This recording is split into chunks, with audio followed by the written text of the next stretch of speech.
said he was going to go for it.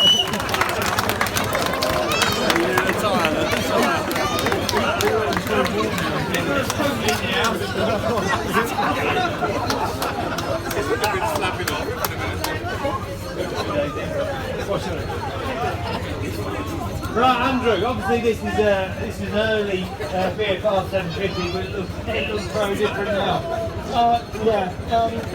Basically it's only the actual engine and the actual plate itself which is up to the original bike.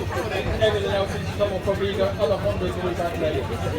So, obviously, you spend time competing this, you know, you're doing a decent job, obviously, you know, it's been quite successful, it looks good as well. So, what are the plans in the future? Next step will be like lower the compression, more with different pistons and fuel injection.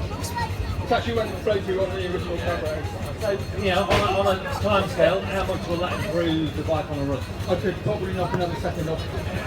Yeah, at next level. Yeah. So.